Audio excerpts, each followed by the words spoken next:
हमें एक बात बताओ, पिछले वाली क्लास में तो ना लोकसभा में पढ़ लेते हैं, यहाँ तक पढ़ लेता हूँ ना कि जो जितने भी सांसद है ना, उसे एमपी लेड स्कीम के तहत, स्कीम मतलब योजना के तहत एक योजना चलाई जाए। जितने भी सांसद है 543 के 543, उन्हें 55 करोड़ रुपए मिले। अब जाए इस स्कीम को बढ़ा दे, शायद 6 करोड़ रुपए कर दे, चेक कर लियो कितना करा था। ठीक है, ठीक, एमपी लेड स्कीम है ना हमारे पास। इसके तहत जो प्रत्येक सांसद को, जो 1993 में स्टार्ट करी गई थी, अपने क्षेत्र में पैसा खर्च करने के लिए कितने करोड़ रुपए मिले? 5 करोड़ रुपए। वो कैसे खर्च करता, कहाँ खर्च करता, ठीक है, वो वही जाना हमारे पास। इसका क्रियान्वयन सांख्यिकी एवं क्रियान्वयन मंत्रालय करता है, मोस्पी नाम है इसका, ministry of static and programme implementation. ये जो मंत्रालय इसका क्रियान्वयन करता है, जिन्हें पैसे मिलते हैं एमपी लैड स्कीम का। समझ में आई ना ये बात है? अब हम समझेंगे पार्लियामेंट्री कमेटी क्या हो, ये क्यों बनाई जा।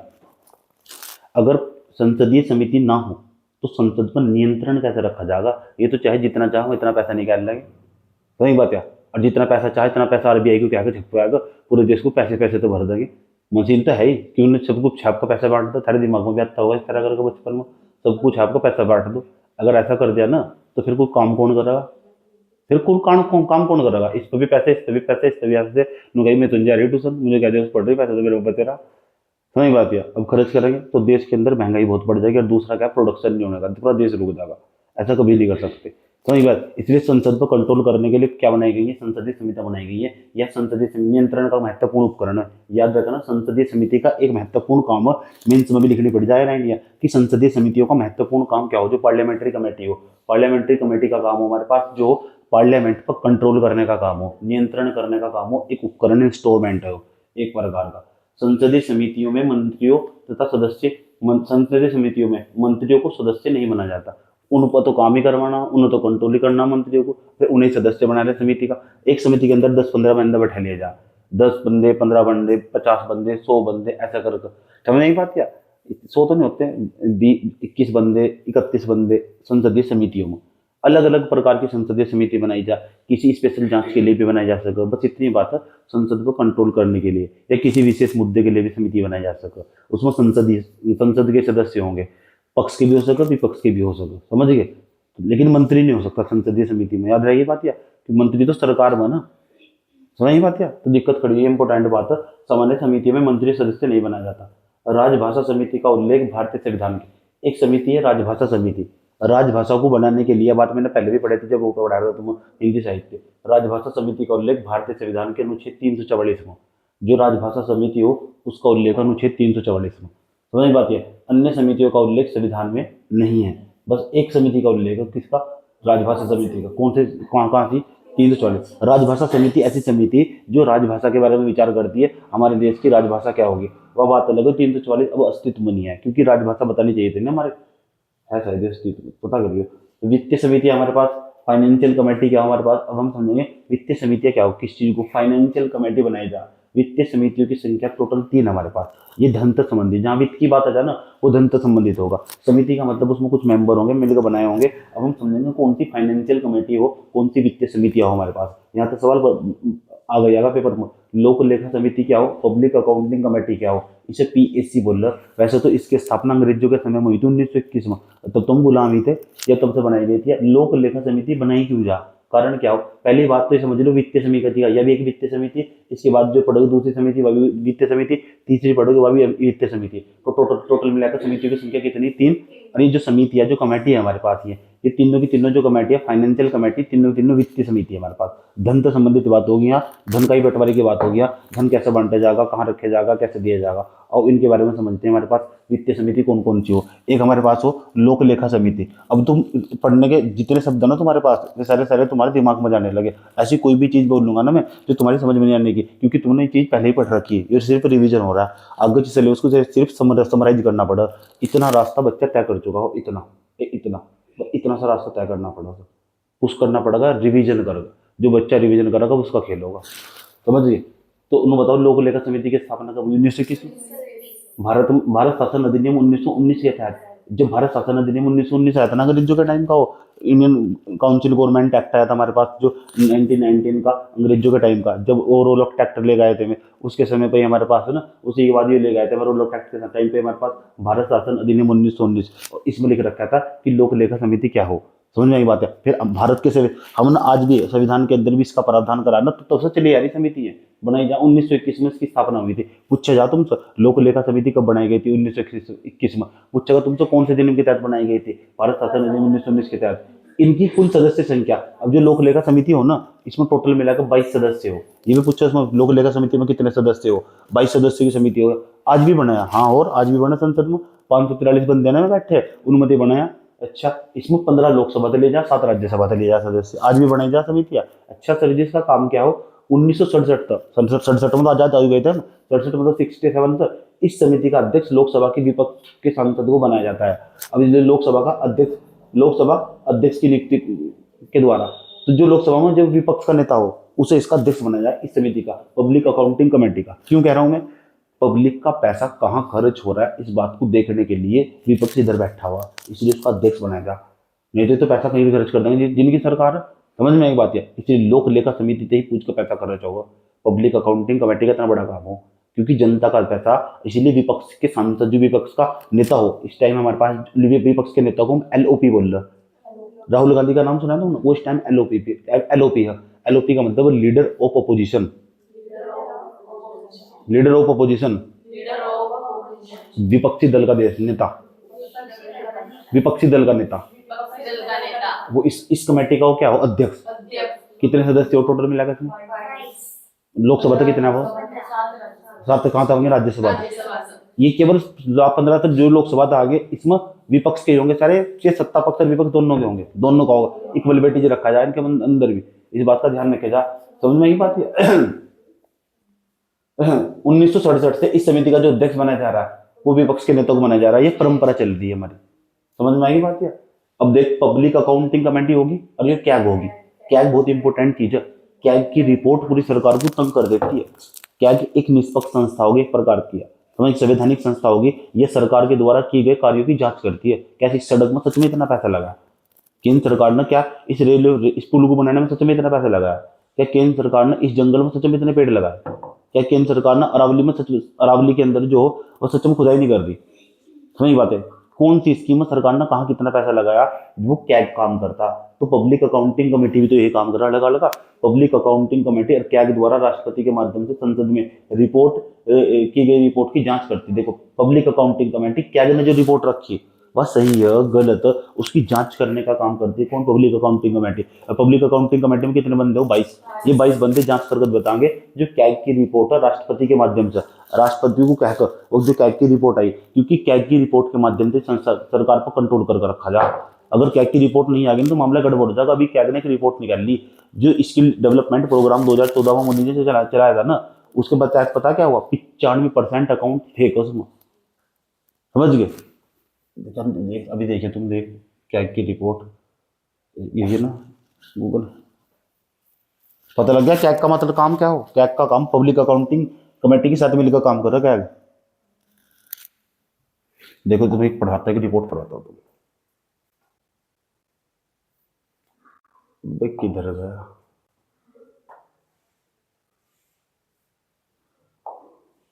चैट जीपीटी नहीं आएगा।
कैग की रिपोर्ट को कौन रखवाओ?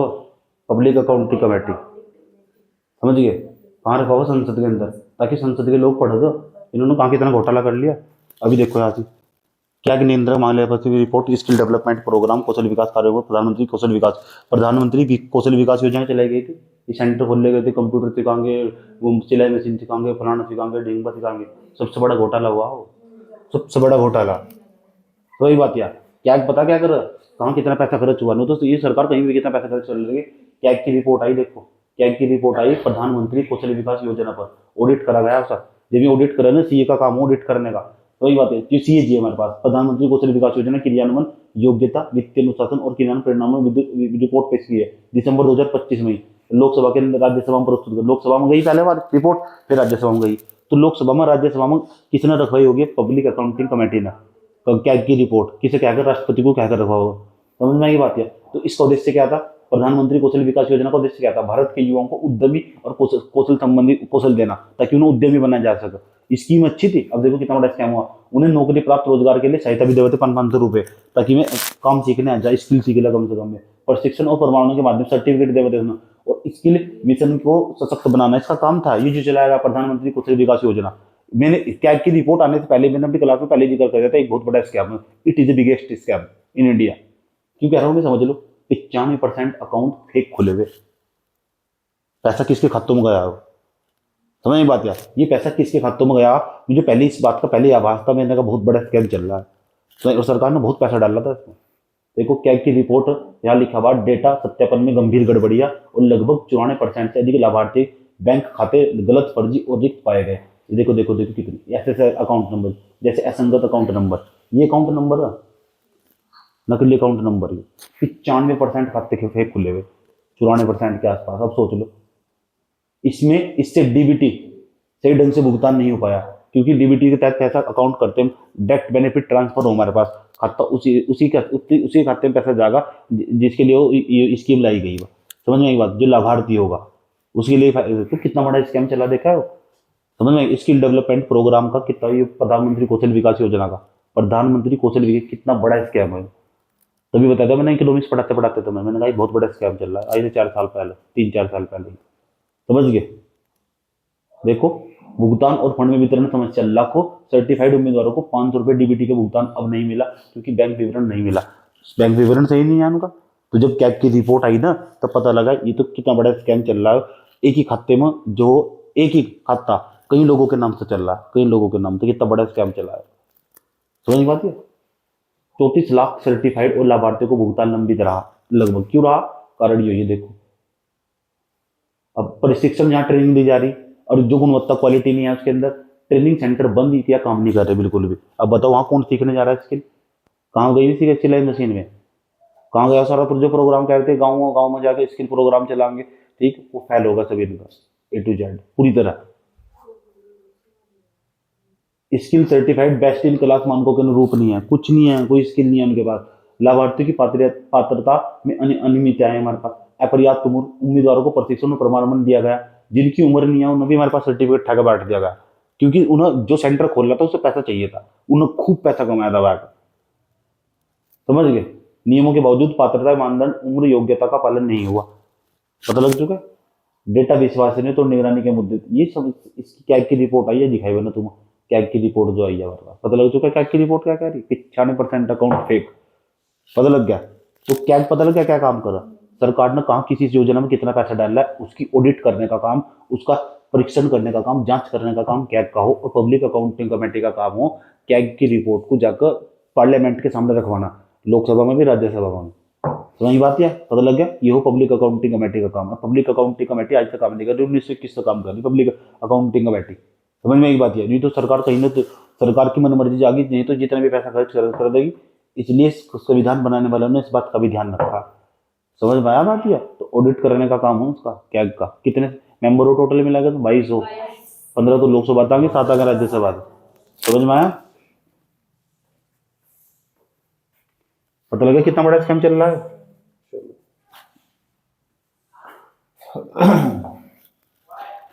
देखो पढ़ो, पब्लिक अकाउंटिंग कमेटी कैग द्वारा राष्ट्रपति के माध्यम से संसद में रखी गई रिपोर्ट की जांच करती है। और जो कैग हो ना, कैग के माध्यम से जब रिपोर्ट रखी जाए, सरकार को खतरा बना रहा है, क्योंकि सरकार ने जितना पैसा खर्च कर रहा होगा फिर सरकार तो जो सांसद पर उनका बैठे विपक्ष वाले तो जवाब नहीं मांगेंगे, पर्सन नहीं पूछेंगे उनसे, तो वही बात है। फिर उनकी उनकी में है करते रहे, फिर उनको चलो संसद बंद कर दो यार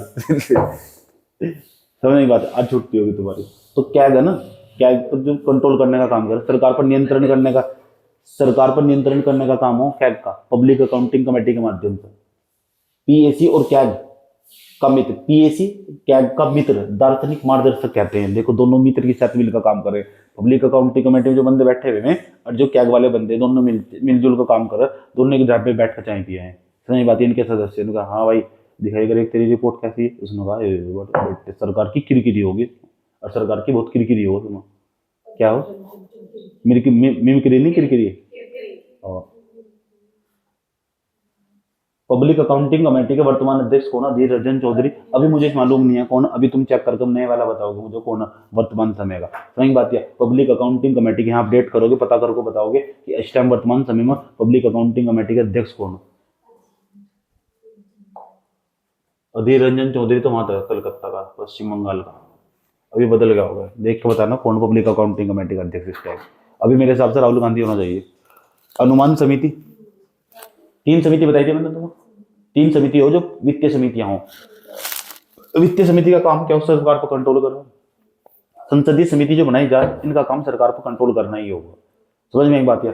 अब दूसरे नंबर पर जो समिति समझेंगे उसका नाम अनुमान समिति, इसे हम प्राकलन समिति भी कहते हैं, एस्टीमेट कमेटी कहते हैं। एस्टीमेट कमेटी, एस्टीमेट करना, प्राकलन समिति जिसे कहते हैं।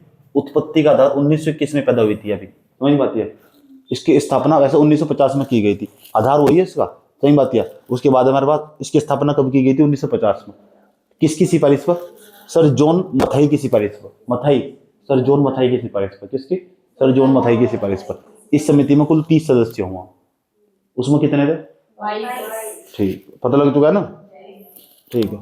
इसके सभी सदस्य लोकसभा से होते हैं, सारे के सारे जितने मेंबर होंगे टोटल सारे। प्राकलन एस्टीमेट कमेटी है, जब भी एस्टीमेट कमेटी बनाई जाएगी उसमें सारे के सारे मेंबर लोकसभा के होंगे, क्योंकि एस्टीमेट पैसे का करना तो राज्यसभा वालों का क्या काम है? पैसे के मामले में, पैसे के मामले में तो लोकसभा वालों का काम होगा, जनता का पैसा। समझ नहीं बात। इसके सभी सदस्य लोकसभा से होते हैं। उसके बाद यह समिति संसद में रखे गए बजट के अनुमानों की जांच करती है कि बजट का अनुमान कितना होगा कितना नहीं होगा। लोकसभा के लिए जाते हैं इसमें टोटल 30 के 30 सदस्य। बजट का अनुमान क्या हो सकता? 30 बंदे बैठा जाते हैं जो एक्सपर्ट होंगे, ठीक ठाक उन्मति 543 मत कि इस साल का बजट कितना होने वाला। बजट का अनुमान लगाने का काम इतना होगा कि कितना पैसा खर्च हो सकता है एक साल में देश के अंदर। समझने एक बात, यह प्राकलन समिति का, एस्टीमेट कमेटी का या अनुमान समिति का काम होगा, अनुमान लगाना, फिर इसके हिसाब से इतना ही पैसा निकाल लिया जा। समझने की बात है, ठीक है। देखो यह समिति संसद में रखे गए बजट के अनुमानों यानी संसद द्वारा मतदान के बाद की जांच करती है। लोक व्यय में मितव्ययता को सुझाव देती है अस्थायी वित्तव्ययता समिति। इसका काम देखो, लोक व्यय में यानी जनता के खर्च में मितव्यय का सुझाव करती है कि कितना काम कितना पैसा खर्च। मितव्यय का मतलब मित्र की तरह काम करती है। मितव्ययता, मितव्ययता का मतलब सुझाव देती है कहाँ कितना पैसा खर्च होगा। स्थायी मितव्ययता समिति भी कहते हैं। अब देखो चूंकि बजट एक धन विधेयक है, मैंने तो पहले बताया था बजट एक धन विधेयक है, और धन विधेयक हमेशा पहले लोकसभा में रखा जाता है, ये भी बताया था मैंने तुम। इसलिए अनुमान समिति के सभी सदस्य लोकसभा से ही लिए जाते हैं। समझ गए।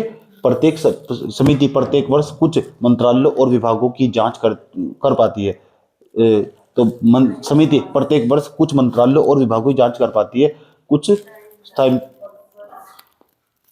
टाइम या वर्ष लगते हैं, इसे टाइम लगता है तो जांच करती है। अनुमान समिति सतत और मितव्ययता समिति भी कहते हैं, इसे सतत और मितव्ययता समिति भी कहते हैं, जांच करने का काम करती रहती है। अनुमान समिति के अध्यक्ष होते हैं अध्यक्ष, अच्छा पहले क्या गिरीश बालचंद बापट, ये नए वाले आए क्या? संजय जायसवाल आए होंगे नए वाले, देख लेना। अभी अध्यक्ष विपक्ष का सदस्य हो, उसका विपक्ष का सदस्य है हमारे पास, इसके अध्यक्ष हुआ हमारे पास। समझ में आएगी बात? ये जो अनुमान समिति अभी जाकर चेक करना वर्तमान समय में इसके अध्यक्ष, पहले तो ये थे, अब ये होंगे संजय जायसवाल। अभी से जाकर चेक कर सकते हो आज के समय में जो अनुमान समिति, एस्टीमेट कमेटी, प्राकलन समिति जो काम कर रही है उसके अध्यक्ष कौन होंगे, ये सर्च करके बताओगे तुम मुझे। समझ में? कल को पूछूंगा मैं तुमसे। उसके बाद एक और समिति बनाई जाए हमारे पास, 3 समिति बताई थी मैंने तुम, तीनों की तीनों वित्तीय समितियां। सही बात है। These are financial committee, these are financial committee. और फाइनेंशियल कमेटी का काम एक ही हो हमारे पास, वित्तीय समितियों का काम एक ही हो। समिति कोई सी भी हो, चाहे सरकार पर कंट्रोल करने का काम हो उनका, समिति चाहे कोई सी भी हो, पार्लियामेंट्री कमेटी, संसदीय समिति हमारे पास कोई सी भी हो, एक ही काम हो उनका, क्या है, सरकार पर कंट्रोल करना। अगर सरकार पर कंट्रोल नहीं होगा ना, सरकार जो हो बावली हो जाएगी, जहां जहाँ उठ पटांग पैसा खर्च करेगी। देखा नहीं प्रधानमंत्री कौशल विकास योजना के तहत कितना बड़ा स्कैम हुआ, 95% अकाउंट फेक खोल रखे थे। ये जब कैग की रिपोर्ट पार्लियामेंट में रखवाई दिसंबर सेशन में, ये दिसंबर सेशन चल रहा था, अभी दिसंबर का सत्र चल रहा था, पता लगा ना संसद में कितने सत्र चल रहा था, जो दिसंबर का सत्र चल रहा था, दिसंबर का सत्र जो सबसे छोटा सत्र हो, सब शीतकालीन सत्र बोल रहा हूँ ना। अब देखो सारी बातें समझ में आ गई थारी, मैं क्या बोलूँ, जैसे जैसे इसलिए तो पढ़ने का खेल हो, उम्र उम्र बढ़ने के साथ ना शरीर नहीं बढ़ना चाहिए, बुद्धि नहीं बढ़नी चाहिए, तो वही बात है, पढ़ाई भी बढ़नी चाहिए, ये भी तो जीवन में नवाचार होंगे। क्या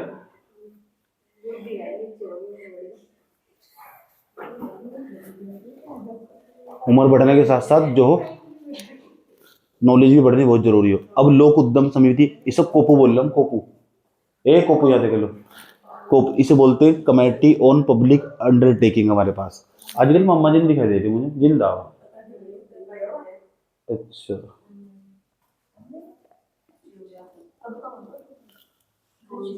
लोक उद्यम समिति, अच्छा नए साल पर आ गए हैं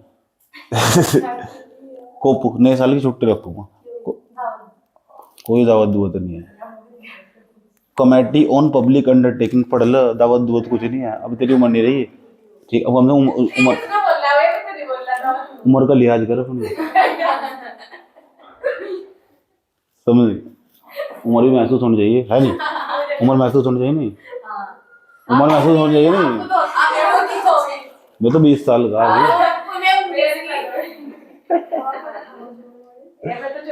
सार्वजनिक उद्यम समिति, इसे समझो, तीसरी कमेटी को समझ लो, एक कोप इधर ये committee on public undertaking, time पर व्यवस्था से बड़ी जागती होती है मेरी।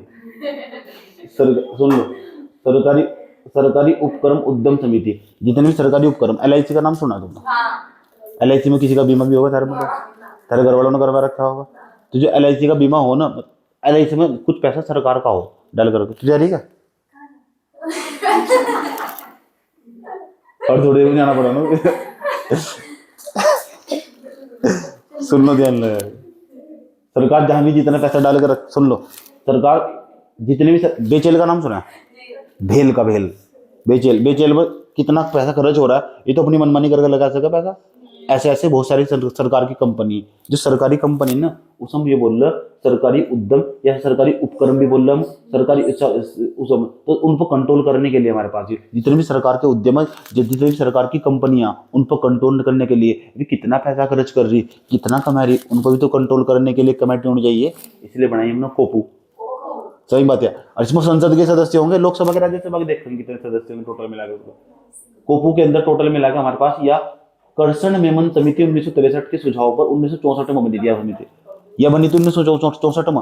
सबसे पहले जो हमारे पास जो वित्तीय समिति पहले नंबर सबसे पहले वाली लोक पब्लिक अकाउंटिंग कमेटी, वह तो बनी थी 1921 में। सही बात है। जो दूसरे वाली बनी थी वह कब बनी थी, 1950 में, प्राकलन या इंस्टीमेट कमेटी। और जो तीसरे वाली कब बनी हमारे पास, 1963 में, 64 में बनी है हमारे पास समिति, की सिफारिश पर बनी है, कर्षण मेमन समिति की सिफारिश पे। समझ में आई बात है। जो पहले वाली उसमें कितने सदस्य हो, 22, 15 लोकसभा से, 7 राज्यसभा से। और उसमें जो दूसरी प्राकलन समिति हो ना, उसमें 30 सदस्य हो, 30 के 30 लोकसभा से ही होगा। सही बात है। वर्तमान सबके याद कर ले, पूछूंगा कल को। उसके बाद इसमें टोटल 22 सदस्य, उसमें भी 15 लोकसभा से, 7 राज्यसभा से निर्वाचित होते हैं सारे के सारे। अध्यक्ष इसका लोकसभा का अध्यक्ष हो, लोकसभा के सदस्यों में से चुनेंगे। लोकसभा का अध्यक्ष लोकसभा के सदस्यों में से चुनेंगे।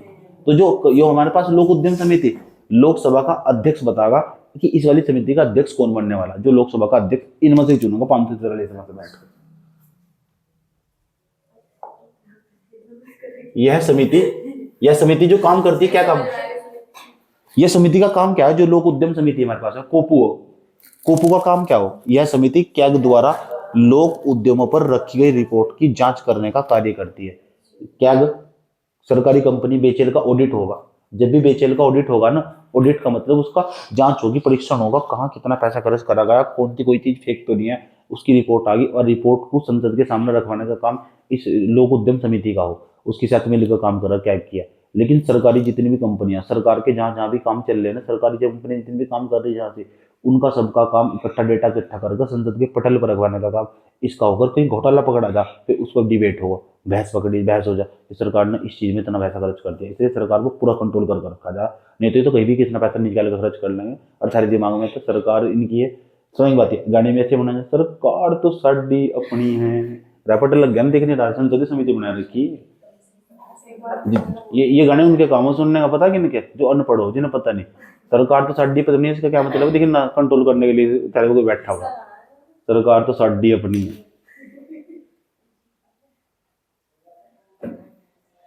लोक उद्यम समिति के वर्तमान अध्यक्ष का नाम तुम बताओगे मुझे? लोक उद्यम समिति ने जो कोपू, उसके वर्तमान समय में अध्यक्ष कौन है, इसका नाम सर्च करके बताओगे। सर्च करा जाएगा, अभी बदल जाते रहने।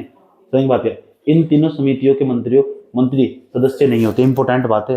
क्या है, हमारे पास पहले पब्लिक अकाउंटिंग कमेटी, लोक उद्यम समिति, हमारे पब्लिक अकाउंटिंग कमेटी का नाम उसका हिंदी में लोक लेखा समिति हो। दूसरी हमारे पास प्राकलन समिति या अनुमान समिति हो, ठीक है। जैसे हमारे पास तीसरे नंबर की हमारे पास लोक उद्यम समिति हो। तीनों में तक किसी में भी कोई भी मंत्री नहीं हो सकता, ये बात दिमाग में सेट कर लो। तीनों समितियों का कार्यकाल 1 साल का हो, ये बड़ी इंपॉर्टेंट बात। 1 साल के लिए बनाया जाएगा कमेटी। सदस्य टोटल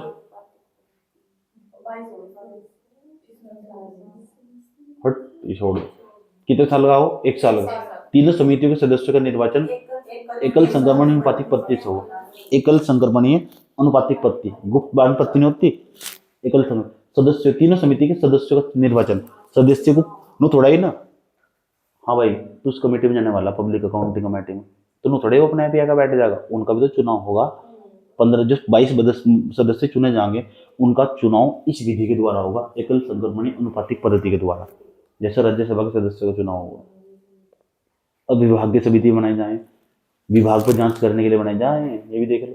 अस्थायी समिति हमारे पास ही, विभागीय समिति, अस्थायी समिति, डिपार्टमेंट कमेटी, इसकी स्थापना 1992-93 में करी गई थी। तो वही बात है, इन समितियों की संख्या टोटल मिलाकर कितनी हो, 24। पूरी संसद में समिति बनी पड़ी, देख लो। प्रत्येक समिति में कितने सदस्य हों, 31। इनमें से 21 सदस्य लोकसभा से, 10 राज्यसभा से होते हैं हमारे पास। अध्यक्ष सभापति द्वारा संबंधित सदन के सदस्यों में से नाम निर्देशित। तो जो अध्यक्ष कौन तय करेगा, अध्यक्ष तय करेगा कौन, जो उस समिति का अध्यक्ष कौन बनेगा, विभागीय समिति का, वो तय होगा हमारे पास अध्यक्ष के हिसाब से। लोकसभा का अध्यक्ष, राज्यसभा का अध्यक्ष। एक सांसद एक से अधिक विभागीय समिति को सदस्य हो सकता है, ये बड़ी इंपॉर्टेंट बात है। तो इंपॉर्टेंट बात है, विभागीय समिति को बहुत सारी हो सकती है, मैंने पहले बता दिया। देखो, एक सांसद एक से अधिक विभागीय समिति को सदस्य हो सकता है, समझ में आई बात है। तो बहुत सारी डिपार्टमेंट कमेटी बनाई जा। 16 समितियों के अध्यक्ष की नियुक्ति लोकसभा के अध्यक्ष, 8 समिति के अध्यक्ष की नियुक्ति राज्यसभा के अध्यक्ष करते हैं। पता लग चुका टोटल समिति। और टोटल समिति कितनी हो हमारे पास पता, 8 और 16 कितने बैठेंगे, 24। इन समितियों की संख्या टोटल 24 हो ना, तो 24 मतलब जो 16 समिति होगी उनके अध्यक्ष की नियुक्ति कौन करेगा हमारे पास, लोकसभा का अध्यक्ष। और जो 8 समिति है उनके अध्यक्ष की नियुक्ति कौन करेगा, राज्यसभा का अध्यक्ष। काम क्या हो उनका, विभागीय जो समितियां हो ना, सुन लो क्या होगा,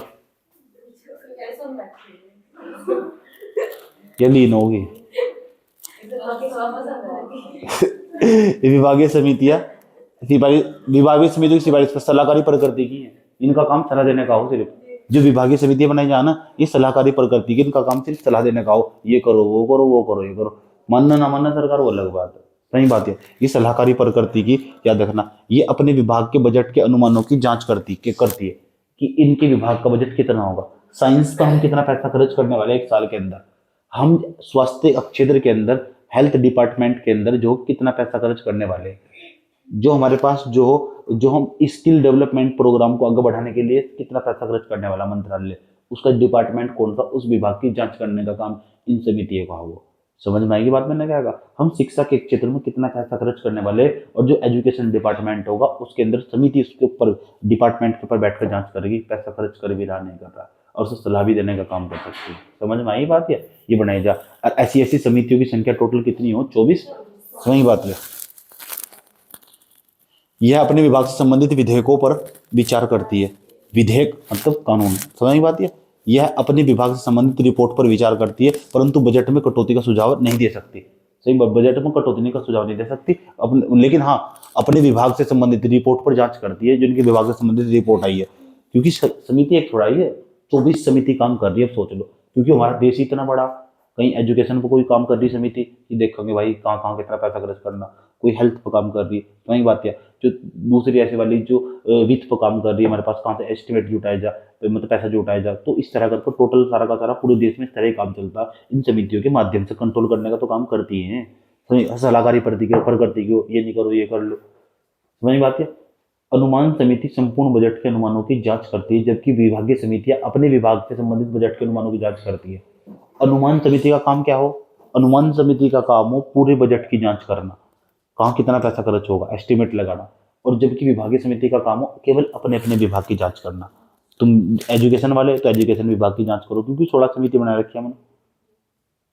अब सबसे इंपॉर्टेंट मानने जा, सबसे इंपॉर्टेंट, इससे सरकार को बहुत डर लगा, समझ बात है। सबसे इंपॉर्टेंट समिति माने जाए ज्वाइंट पार्लियामेंट्री कमेटी, जेपीसी बोल रहा है शॉर्टकट में। क्या बोल रहा? अभी एक मुद्दे पर बात चल रही थी, अडानी वाले मुद्दे पर, कि अडानी वाले मुद्दे पर जेपीसी बनाया जा। सरकार के हाथ पैर खोल गए कि अडानी के पास इतना सारा पैसा आ रहा है, हर जगह रोड में देखोगे अडानी काम कर रहा है, एयरपोर्ट पर देखोगे अडानी काम कर रहा है, पानी के जहाज को देखोगे बंदरगाह पर अडानी काम कर रहा है, ये हर जगह अडानी अडानी, जैसे सारे ठेके से ही मिल जा। सरकार से सारी जमीन जो 2 रुपये बीघा बेच रखी बिहार में जमीन अडानी को, सरकार ने, जो विपक्षी सांसदों ने, उन्होंने कहा कि एक जेपीसी की, हम जेपीसी की मांग करते हैं। विपक्षी सांसदों, अगर जेपीसी बन जा, तब देख पड़ जेपीसी क्या हो, तो सरकार के हाथ पैर फूल जा। अगर वह जांच करेगी फिर वह सारे घोटाले बाहर आएंगे, पता लगेगा वो तो अडानी नहीं आया था, पूरा देश मोदी ने खरीद रखा था। समझ नहीं बात है। तो इस बात का दिक्कत, बड़ी समस्या रहा है। तो इसलिए जो जेपीसी हो हमारे पास, ये बड़ी डेंजरस चीज हो। इसमें पार्लियामेंट के जितने भी विपक्षी सांसद हो ना, तो ये बातें वो मांग करते हैं किसी मुद्दे पर जेपीसी बनाया जाए, वह फिर जेपीसी जांच करो, उसमें कुछ सदस्य हो, तो हम जाना कि जेपीसी में ऐसा हो क्या है। जेपीसी मतलब ज्वाइंट पार्लियामेंट्री कमेटी, संयुक्त संसदीय समिति, बड़ी खतरनाक हो। मैंने कहा था नहीं कंट्रोल कर रखा, नहीं तो कहीं भी कितना भी पैसा उड़ा देंगे, ठीक है। अब वो गाना बेकार होगा, सरकार तो साडी अपनी है, सही बात है। सरकार साडी किसी की नहीं है, जनता का पैसा, एक जवाब, एक चीज का जवाब देना पड़ेगा, समझ गए क्या? सरकार तो साडी अपनी है, वो अनपढ़ों के गाने हैं।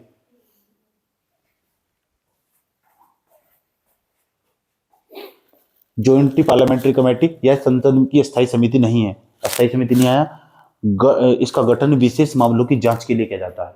उन्होंने यहाँ किया, लगातार काम कर रही है, लगातार काम करने वाली नहीं। हाँ, कोई बहुत बड़ा मुद्दा उठा देश के अंदर, तब पहले बनी कांग्रेस के टाइम पर जेपीसी, बहुत सारे घोटाले बाहर आए कांग्रेस की सरकार के। देखो, लोकसभा अध्यक्ष और राज्यसभा के सभापति इसका गठन करते हैं। कौन कर रहा है अध्यक्ष? लोकसभा का अध्यक्ष और राज्यसभा के सभापति मिलकर।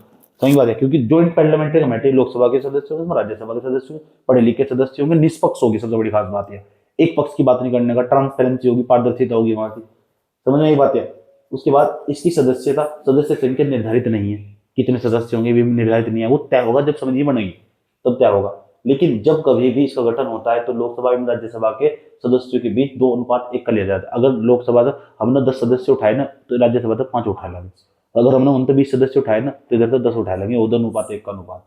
समझ बात है, इंपॉर्टेंट बात है, तुम्हें याद रखनी। जब भी ज्वाइंट पार्लियामेंट्री कमेटी बना तो लोकसभा के राज्यसभा के अध्यक्ष मिलकर तय करते हैं, और जो सदस्यों का चुनाव होता है 2:1 में होता है। 2:1 में होने का मतलब जितने इधर से लेंगे उसका आधे राज्यसभा से लेने पड़ेंगे, जब जाकर ज्वाइंट पार्लियामेंट्री कमेटी बनेगी। जेपीसी को समन जारी करने का अधिकार है, ये बड़ी इंपॉर्टेंट बात है। जेपीसी को समन जारी करने का अधिकार है। जब जेपीसी बन जाना, समन जारी करने का मतलब है अगर किसी को समन जारी कर दिया तो फिर गिरफ्तार है, समझ गए। इतना भी अधिकार हो जेपीसी को, इसलिए तो डरा सरकार जेपीसी से। पता लग रहा है फिर से सारे नेताओं की घोटाला गिरफ्तारी होगी। देखो कब कब बनी जेपीसी अब तक, देख लो जेपीसी कब बनी अब तक। जेपीसी बनी हमारे पास 1987 में, बोफोर्स तो घोटाला आया, इसके अध्यक्ष थे हमारे पास बी शंकर आनंद। हमारे पास ये इतना बड़ा घोटाला बाहर निकाला, और कांग्रेस की सरकार की बहुत किरकिरी हुई, बहुत बुरी तरह। उसके बाद 1992 में बनी हर्षद मेहता घोटाला, शेयर मार्केट में घोटाला कर दिया, बहुत बड़ा घोटाला था। इसको तो पिक्चर भी बनी चुकी, वेब सीरीज बनने की इस पर पूरी, इस घोटाले पर। ये कारण क्या हुआ? जेपीसी ने ये इतने बड़े घोटाले बाहर निकाले सरकार के, कांग्रेस की सरकार के सारे हैं। प्रतिभूति घोटाला 1999 का हमारे पास ये प्रकाश मणि त्रिपाठी ने के टाइम पे निकाला है। इतने बड़े बड़े घोटाले, बहुत बड़े बड़े स्कैम हुए। और हर्षद मेहता घोटाला देखा ना, शेयर मार्केट में कितना भूचाल मचा देता था ना। घर जाके नेट पर सर्च करोगे ना, G5 पर मिल जाएगी, उस पर जी मीडिया पर इसकी वेब सीरीज आ रही है हर्षद मेहता घोटाला। इतना खतरनाक था वो, एक कंपनी के शेयर खरीदता जा रहा, लोगों को लगा उसका दाम बढ़ेगा, लोगों ने पैसे लगाना स्टार्ट कर दिया। लोगों ने पैसे स्टार्ट, उनने एक कमरे में बैठा कर फेक रजिस्टर कर, सबको लगा कि बाहर के लोग पैसे लगा रहे। उसने एक कमरे में बैठा कर सारे लोगों को जो अपनी तरफ से पूरा स्कैम करा बहुत तेजी के साथ। उसने सोचे लगान देख रहे थे, सब पैसा लगा रहे, तो भारत की पूरी जनता ने पैसा लगाना स्टार्ट कर दिया। अब क्या करेंगे इन लोगों ने, इन्होंने सोचा अब तो लगा इसके दाम बढ़ेंगे, इन्होंने भी पैसा लगाया था। एक कमरे में बैठे हुए 20 लोगों ने, और पूरी भारत की जनसंख्या उसके पीछे पड़ गई शेयर खरीदने के उस कंपनी के। जब किसी कंपनी पड़ेगी पीछे पड़ गई तो शेयर मार्केट के अंदर तेजी के साथ उनमें दाम बढ़ने स्टार्ट हो गए, और जब दाम बढ़ने स्टार्ट हो गए भारत की आम जनता ने खूब पैसा लगाया इसमें। अब इन्हें क्या पता घटा नहीं, अब इन्होंने क्या करा, पूरी मार्केट को कैप्चर कर अब अपना सारा पैसा निकाल लिया, उनका रेट बढ़ गया। अगर 10 रुपये थे, 10 रुपये का शेयर खरीदता है, वो 1000 रुपये का होगा। जब 10 रुपये का शेयर 1000 रुपये का होगा, उन्होंने अपना पैसा निकाला, करोड़ करोड़ रुपये छापा, कहीं कहीं करोड़ करोड़ रुपये छापा है। हर्षद मेहता का दिमाग था उस टाइम को, तो वही बात है। इस पर वेब सीरीज बना के कभी टाइम लगा कर देखना। फिर उन्होंने सारा पैसा निकाल लिया, 20-30 लोग अमीर बन गए। फिर अब देखा क्या था इसमें, कुछ सरकार के जानने पहचानने वाले भी तो लोग थे, उन्होंने कहा बहुत बड़ा स्कैम ही हो। समझ में आई बात है। ऐसे प्रतिभूति घोटाला हुआ, शीतल ये क्या है, शीतल पे में कीटनाशक पदार्थ, शरद पवार इसके अध्यक्ष थे। 2G स्पेक्ट्रम घोटाला हमारे यहाँ 2G आया, 3G आया, फिर 4G आया, फिर 5G आया। ये भी कांग्रेस की सरकार को बहुत आरोप लगे। 2009 में कांग्रेस की सरकार थी, जब भी तो सरकार बदली थी या तो बहुत भ्रष्ट सरकार थी वह भी, तो वही बात किया। तो इनको बहुत घोटाले, और जांच किसने करी थी, जेपीसी ने। और जेपीसी पता लग गया क्या हो, पता लग चुका है। एक राजभाषा समिति हो, ये तो संवैधानिक समिति, क्योंकि संविधान में इसका जिक्र, कॉन्स्टिट्यूशन में इसका जिक्र भाई। एक बात यह, तुम्हारे पास राजभाषा समिति, इसका उल्लेख कहाँ थी 344 में, राजभाषा अधिनियम 1963 बना रखा है, अधिनियम बना रखा है, एक्ट बना रखा है के तहत 1976 में इसका गठन हुआ। इसमें टोटल कितने सदस्य हो, 30। इसमें से 20 लोकसभा से और 10 कहाँ से है, राज्यसभा से। परंपरा के अनुसार भारत का गृह मंत्री इस समिति का अध्यक्ष होगा, राजभाषा समिति का। राजभाषा समिति, हमारी राजभाषा क्या है, हिंदी। इसलिए कुछ दिन पहले जो अमित शाह वर्तमान में वही बात है। तो जो अमित शाह खुद ही कह रहा था अगर मीडिया के सामने, हम हिंदी को इतना बढ़ावा देंगे इंग्लिश बोलने वालों को शर्म आएगी। क्यों कह रहा था पता लग चुका हो, क्योंकि वो समिति का अध्यक्ष है। समझिए, यह समिति संगठनों की में हिंदी के अनुप्रयोग को बढ़ावा देने के संदर्भ में अनुशंसा करती है। देखो अगर नहीं है बात, यह समिति संगठनों में हिंदी के अनुप्रयोग को बढ़ावा देने के संदर्भ में अनुशंसा करती है। वो पता लगे कि हम ऐसा हिंदी को इतना बढ़ावा देंगे अंग्रेजी बोलने वालों को शर्म आएगी। उसका जो सचिव होगा IAS अधिकारी होगा, उसने तैयारी कर रखी होगी यूपीएससी की, उसने उसको बताया होगा कि इस तरह कॉन्स्टिट्यूशन में लिखा हुआ हिंदी को बढ़ावा देने की बात कर रखी है, तो उसने जाकर डायलॉग बोल दिया, लिख कर दिया होगा उसने भी। जो उसका सचिव है उसने ChatGPT का प्रयोग कर लिया होगा। सही बात है, इसे नेतावाद क्या लिख के दूँ, क्या बोल लगा, सही बात है। समझ गए, ऐसे ही चलो और क्या चलता होगा।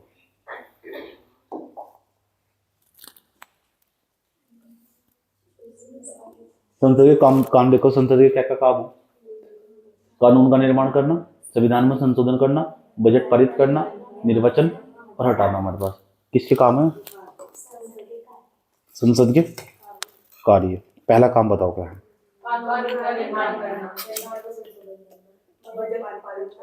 लिख के रख रखे। संसद में कितने सदन हो, लोकसभा राज्यसभा। यहाँ बैठ के कर लगता होगा तो सच में लोकसभा, मेरे बाबा वाला को बनाना जो गजनी वाला, तो सच में राज्यसभा दिखता है। संसद का काम क्या हो, कानून का निर्माण करना, कानून का निर्माण करना। ये बैठ के चाय पापे तोड़ा वहाँ, सही बता रहा मैंने, बग कर वहाँ बैठ के 540 बंदे नहीं है, सुबह शाम बैठ के चाय पापे तोड़े हैं, कानून को कुछ नहीं बनाते हैं।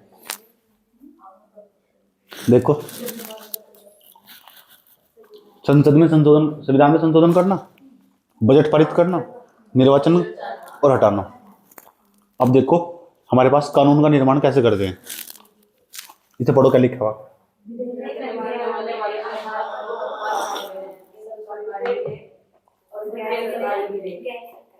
ये पेपर में वो याद रखना। सरकारी विधेयक तब तक कहलाएगा जब तक राष्ट्रपति साइन नहीं करता।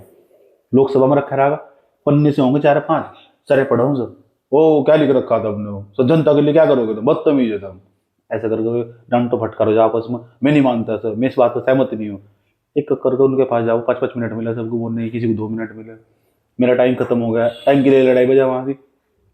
मायावती को टाइम नहीं दे रहे बोलने के लिए, मायावती ने क्या करा, बिल को उठाया, नू फाड़ा और नू फाड़े को उसके मुंह पर मार को फेंक कर भाग गया। आज के बाद नहीं जानेंगे, सच में ही मजाक नहीं। जगह पार्लियामेंट्री स्पीच देख लिया उसकी। क्योंकि जब मैं अपने समाज के लिए नहीं बोल सकती तो मेरा कोई फायदा नहीं है यहाँ से।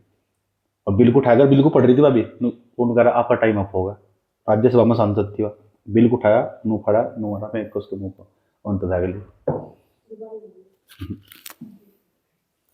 जब उसे बोलने का मौका नहीं दे रहे, ये मोदी सरकार की बात है।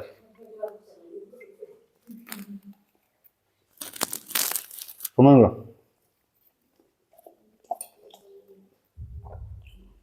सबसे ज्यादा समय मिला बोलने का लीडर ऑफ अपोजिशन को, एलओपी को, जिससे बैठा रहा राहुल गांधी को सबसे ज्यादा समय मिलेगा।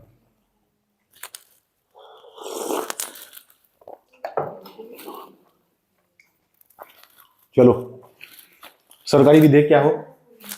मंत्री द्वारा रखे जाने वाले विधेयक को सरकारी विधेयक कहते हैं। जो मंत्री जिस विधेयक को पेश करेंगे ना, पता लग रहा है आज कृषि से संबंधित कुछ बात होनी और कृषि में कुछ बदलाव करना चाह रहे हैं। समझ में आई बात है? तो कोई मंत्री लेकर आगा, कृषि जो मंत्री होगा वही लेकर आगा, बिल्कुल वही पढ़कर सुनागा कि मैं ये काम कर रहे हैं, ये पेश करने जा रहे हैं। पता लग रहा है हम आईटी सेक्टर में, यानी हम जो हो कंप्यूटर के क्षेत्र में कुछ बदलाव करना चाह रहे हैं, कोई बिल लेकर आ रहे हैं, तो वो जो मंत्री होगा वही लेकर आगा, उससे संबंधित जो मंत्री होगा। स्वास्थ्य में कुछ बदलाव करना चाह रहे हैं हम चाह रहे हैं आज के बाद सारे हॉस्पिटल फ्री हो जाए, ऐसा बिल लेकर आए हम। सारे हॉस्पिटल फ्री, सब कुछ फ्री कर दिया, सारी फैसिलिटी, सब पढ़ाई लिखाई सब पूरे भारत में फ्री कर दी गई मेडिकल की। तो जो स्वास्थ्य मंत्री वो लेगा आगा, समझ में एक बात, या बिल लेगा आगा, उसे पेश करेगा। कौन सा विधेयक बोल रहे हैं? अभी तो विधेयक ही है वो, पहले सरे पढ़ेंगे तो एक का कॉपी सबके पास जाएगी उनकी, फिर एक का करके बोलने का मौका मिलेगा, बहस होगी, फिर उनकी वोट पड़ेगी, कौन इससे पक्ष में है कौन विपक्ष में है। जो पक्ष में हाथ खड़ा कर लो, तो ये विपक्ष में हाथ खड़ा कर। अब तो अब हाथ खड़ा करने की जरूरत नहीं, अब तो बटन दबा दो, बटन दबाने का जुगाड़ चल रहा है। सही बात है। एक पे एक का करके सो बताओ इसमें गलती वो तो सही है, सरकार फिर देखती है क्या सुधारना चाहिए क्या नहीं सुधारना चाहिए, कितने लोगों को सहमति है। समझ गए? मंत्री द्वारा रखे जाने वाले विधेयक को क्या बोलते हैं? सरकारी विधेयक। गैर सरकारी विधेयक या निजी विधेयक किसे कहते हैं, ये समझ लो, इंपॉर्टेंट बात है। गैर सरकारी या निजी, किसी सांसद द्वारा रखा गया विधेयक निजी विधेयक कहलाता है। इसका प्रारूप तैयार करने की जिम्मेदारी सदस्य की होती है। 543 बंदे, अगर मैं लोकसभा में चला जाऊँ ना, मैं अकेला ही, मैं अपनी पार्टी से यहाँ द्वार की सीट से जीत के चला गया, मेरी कोई पार्टी नहीं है, निर्दलीय सांसद हूँ, जीत के चला गया, मैं भी कोई एक विधेयक पेश कर सकूँ, अकेला व्यक्ति भी, बस सब सहमत हो जाए वह बात अलग है, सहमत है। लेकिन मेरा जो विधेयक है वो सरकारी विधेयक नहीं कहलाना है, वो गैर सरकारी विधेयक है, उसे मैं निजी विधेयक भी कह सकूँ। पारित कर देंगे, मैं करने की नहीं कि वो मेरे पक्ष में कर लेता, मैं अपनी पार्टी का कर लेता, सांसद हूँ, आ जाएंगे 273 बंदे मेरे संपर्क में। समझ गए? ये हमारे पास यूपीएससी ने सवाल पूछा था पीटी 2017 में, इसका प्रारूप तैयार करने की जिम्मेदारी किसकी हो? सदस्य की हो। विधेयक में निर्धारित तत्व या कारक के आधार पर उसे 3 भागों में बांटा जा सकता है। अब जो विधेयक होगा ना, जो हम पेश कर रहे हैं, उसमें क्या बात लिखी हुई उसके आधार पर, उस तत्वों के आधार पर उसको 3 भागों में बांट रहे। साधारण विधेयक हो हमारे पास, कितने भागों में बांटते हैं? 3 भागों में। एक तो साधारण विधेयक, एक और बताता हूं तुम्हें। अबे अबे साधारण विधेयक, एक वित्त विधेयक हो हमारे पास, कहाँ है?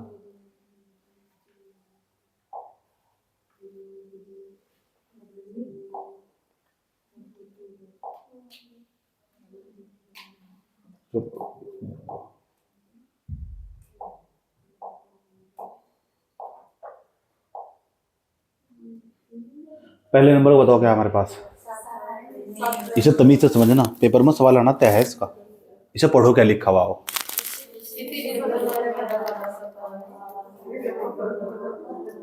मैं अब पढ़ पढ़ो क्या लिखा हुआ।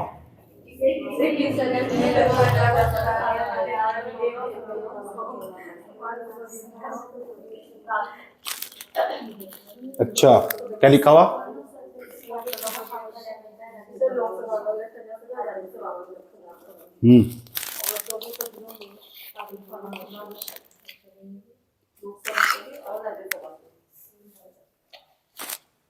कौन सा विधेयक? लोकसभा में रखा जाएगा, राज्यसभा में? दोनों को समान शक्ति प्राप्त है, पक्का?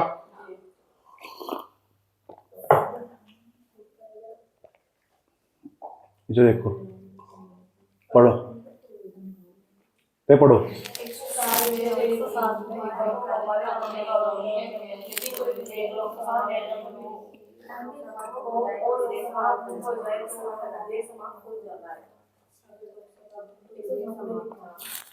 मतलब समझाओ क्या इसका।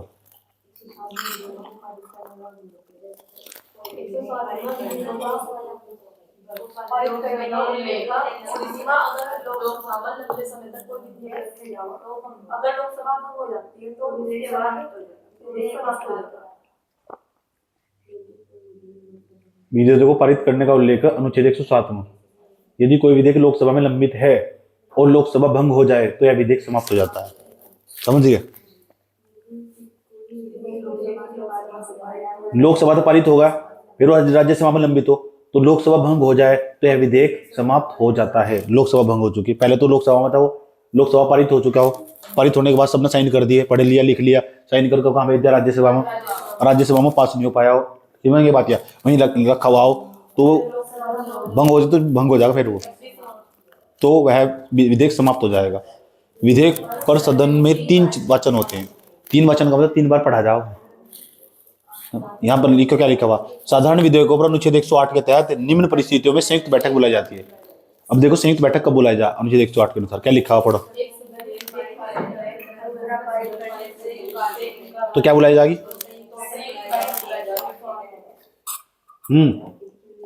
नू बताओ, जो संयुक्त बैठक है उसकी अध्यक्षता कौन करा? अगर वो नहीं आया, वो भी नहीं है, वो भी नहीं है, वो भी नहीं है,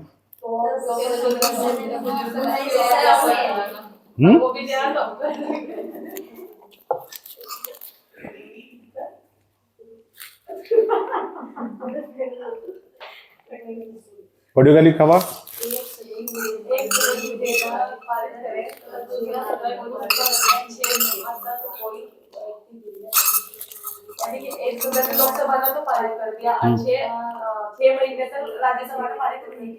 जो बिल्कुल लटका रखा है ना?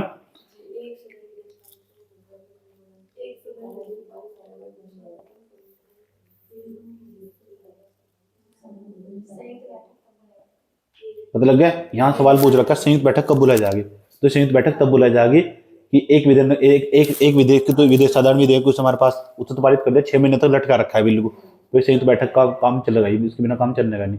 एक सदन विधेयक पारित करे, दूसरा सदन उसमें संशोधन करे और उस पहला सदन सहमत नहीं हो। समझ में आई बात? या ये पढ़ा क्या लिखा, बड़ी इंपॉर्टेंट बात।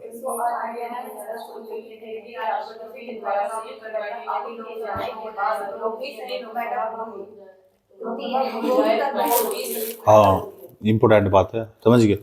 अगर लोकसभा भंग भी होगी ना तो क्या होगी? संयुक्त, इसे भी पढ़ा चले फिर, और क्या है? अब तक 3 बार संयुक्त बैठक बुलाई। दहेज निरोधक विधेयक हमारे पास, दहेज प्रथा निषेध अधिनियम 1961, इसके तहत कहा गया था डॉक्टर राजेंद्र प्रसाद ने देश सकती थी, लोग सहमत नहीं आते। बैंकिंग विधेयक नीलम संजीव रेड्डी। आतंकवाद निरोधक विधेयक हमारे पास 2002 में। जब यहाँ वो होगा था ना, अटैक होगा था संसद पर, तब बुलाई गई। हमारे यहाँ ना कानून तब बना, पता कब बना कानून? यहाँ जब संसद पर अटैक हो जाए तब जाकर बैठक बुलावे। पढ़ो।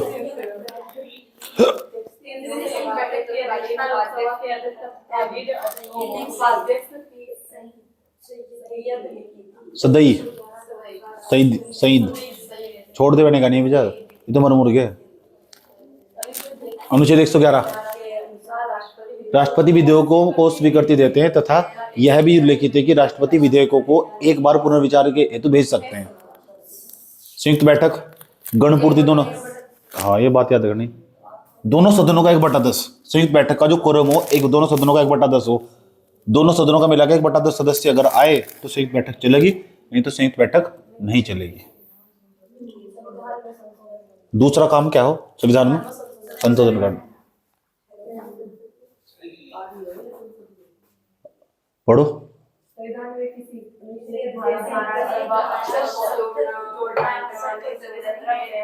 संविधान में संशोधन करने का मतलब क्या हो? आप किसी अनुच्छेद को जोड़ रहे हो, किसी अनुच्छेद, धारा, शब्द या अथवा अक्षर को जोड़ने हटाने के संदर्भ में लाया गया विधेयक संशोधन, संविधान संशोधन विधेयक कहलाता है। संविधान संशोधन विधेयक किसी भी सदन में रखा जा सकता है, ये बड़ी इंपॉर्टेंट बात है। जब आप संविधान में संशोधन कर रहे हो, संविधान में संशोधन करने का मतलब पता लग गया कितने अनुच्छेद है टोटल? 395 थे। किसी अनुच्छेद में अगर तुम कोई धारा हटा रहे हो, धारा तो पता लग गई, निकल गया हो। शब्द, कोई शब्द बदल रहे हो, कोई अक्षर भी बदल रहे हो, एक शब्द भी जोड़ोगे हटाओगे ना, तब भी ना समझ जाओ तुम्हें, वही संविधान संशोधन विधेयक कहलाता है हमारे पास। समझ गए? इसे बोलते हैं संविधान संशोधन विधेयक। संविधान संशोधन विधेयक किसी भी सदन में रखा जा सकता है, संदर्भ में दोनों सदनों को समान सत्य प्राप्त है। ये बड़ी इंपॉर्टेंट बात है। धन विधेयक नहीं आया, धन विधेयक तो केवल लोकसभा में रखा जा। संविधान संशोधन विधेयकों को दोनों सदनों से पारित होना आवश्यक है। नहीं है कि लोकसभा वालों ने साइन कर दिया चलो संविधान बदल गया। सही बात है।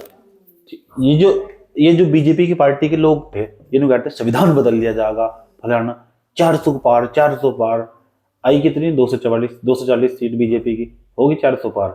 सही बात है। जो बार बार संविधान को कहते संविधान बदल जाता है, भारत की जनता ने तो मुंह दिखा दिया। सही बात है, आईना दिखा दिया उनका अपना मुंह देखा जाएगा सिस्टम ढंग से अच्छी तरह। संविधान को नहीं कोई बदल सकता, बदलना भी नहीं चाहिए संविधान, बहुत बड़ी चीज है। सही बात है। अगर गीता, कुरान और दुनिया के जितने भी ग्रंथ हमारे पास, जितने भी धार्मिक ग्रंथ और एक तरफ संविधान, बेहिचक आंख मीच के चुपचाप संविधान की तरफ चले जाइए। समझ गए? वैज्ञानिक प्रमाणित, समझ में आएगी बात है। और दूसरा क्या है, सबको बराबर का और समानता का अधिकार देता है, इसमें कोई दो राय नहीं है। समझ में आएगी बात है। पता लग गया क्या कहा?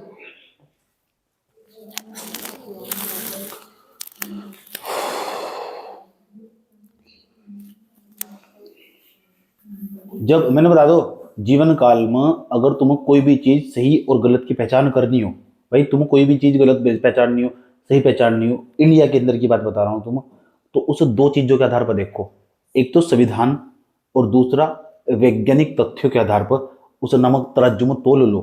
अगर बराबर का वेटेज पाया गया तो वो चीज सही है, नहीं तो गलत हो। चाहे कितना भी बड़ा धार्मिक ग्रंथ हो, कितना भी बड़ा धर्म हो, कितना भी बड़ा समुदाय हो, वैज्ञानिक और संविधान के तराजू में अगर तोल कर देखोगे, उसका वजन बराबर पाया गया, तो इसका मतलब ये होगा वो किताब हो, धर्म हो, जाति हो, कुछ भी हो, समुदाय हो, वो सही होगा, नहीं तो वो गलत होगा। बात समझ में आई? क्या कहा?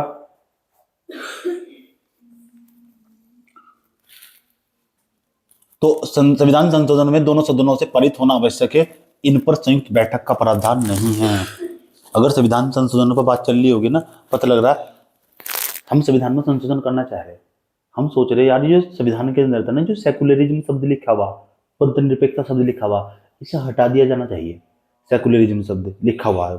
सही बात है। पंथ निरपेक्षता का मतलब तो जानते होंगे, हम भारत यानी राज्य का कोई धर्म नहीं होगा, वो पंथ हमेशा निरपेक्ष होगा, तटस्थ होगा, न्यूट्रल होगा, वो राज्य का कोई धर्म नहीं होना चाहिए।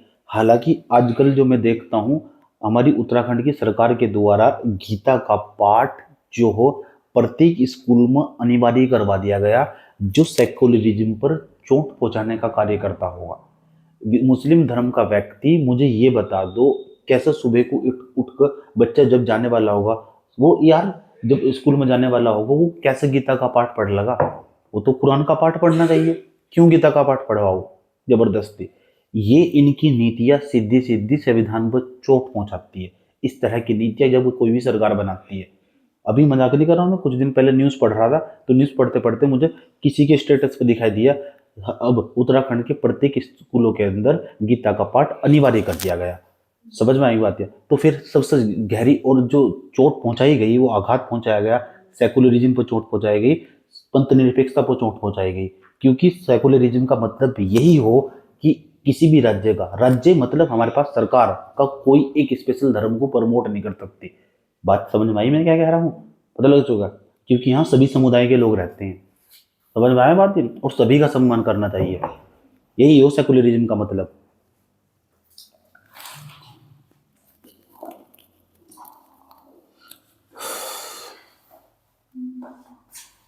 चले, संयुक्त बैठक का प्रावधान नहीं है। संविधान में 3 प्रकार से संशोधन होता है। अब देखो 3 प्रकार से संशोधन। अच्छा, मुझे संविधान में संशोधन करना, तो संविधान में संशोधन हम कैसे कर सको, अंदाजा लगाओ। तो पहले नंबर पर हमारे पास साधारण बहुमत से। कैसे? अगर कोई चीज मुझे बदलनी, चलो मुझे सेकुलरिज्म शब्द को हटाना, तो मुझे क्या करूंगा मैं? साधारण बहुमत का इस्तेमाल करूंगा, विशेष बहुमत का इस्तेमाल करूंगा। विशेष बहुमत या आधे से अधिक राज्यों के विधानमंडल के अनुमोदन की आवश्यकता होगी। तो ये तीन चीज हमारे पास, क्योंकि साधारण बहुमत कहाँ लगता होगा, सिंपल मेजोरिटी कहाँ लगती होगी। अगर हमारे पास विशेष बहुमत कहाँ लगती होगी, स्पेशल मेजोरिटी कहाँ लगती होगी। फिर स्पेशल मेजोरिटी अंडर आर्टिकल 249 कहाँ लगता होगा, और साथ साथ में आधे से अधिक राज्यों के विधानमंडल की आवश्यकता होगी। सबसे साधारण ये हो, बिल्कुल आराम से आधे से अधिक बंदों ने साइन कर दिए, चलो संविधान बदल गया। सही बात है, लेकिन यूं नहीं है, सुनिए, हर जगह कोई भी कुछ बदल देंगे। संविधान वालों ने इस बात का भी ध्यान रख रखा है, कुछ बातें इतनी कठिन लिख रखी है, कह रहे इस बात को बदलने के लिए ये वाली बहुमत इस्तेमाल होगी, इस बात को बदलने के लिए ये वाली बहुमत इस्तेमाल होगी। और जैसे जैसे नीचे को बढ़ेंगे और भी कठिन होता जाएगा संविधान बदलना। जब हम कहेंगे साधारण बहुमत का इस्तेमाल होगा, तो इसका मतलब आधे से अधिक बंदों की अगर साइन कर दिए तो आराम से संविधान बदल जाएगा। अगर हम यूं कहेंगे कि जो हमारे पास जो विशेष बहुमत का इस्तेमाल होगा इस संविधान को बदलने के लिए, तो हम यूं कहेंगे आधे से अधिक राज्य ने 2/3 सदस्य चाहिए। लोकसभा के अंदर जितने सदस्य बैठते हैं टोटल, उनका 2/3 सदस्यों के साइन चाहिए। अब 543 का 2/3 निकाल लो, इसका मतलब 320-60 के आसपास बैठते हैं। तो देखो तीन बैठने के 2/3 का, देखो एक 543 हमारे पास, उसका 2/3 निकाल लो, कितना बैठेगा बताओ करेंगे जरा। 3 एकम कितना बैठेगा, 3 अट्ठे, और बताओ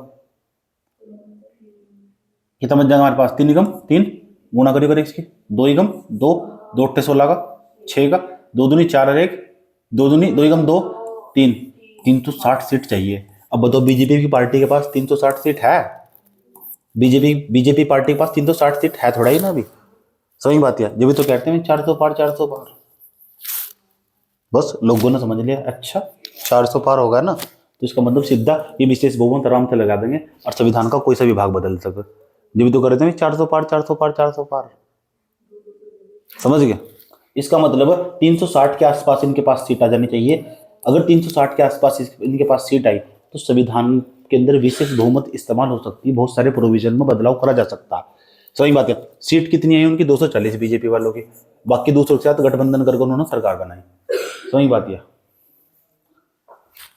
बल्कि इनके कुछ जो बीजेपी की पार्टी के कुछ लोग भी थे, वे यूं कह रहे थे, सच में कुछ बने सांसद इस बार जो चुनाव हुआ 2024 का, उसमें यूं कह रहे थे मैं कि यार हम ना अगर हमारी 400 प्लस सीट आई तो इस बार संविधान बदला जाएगा।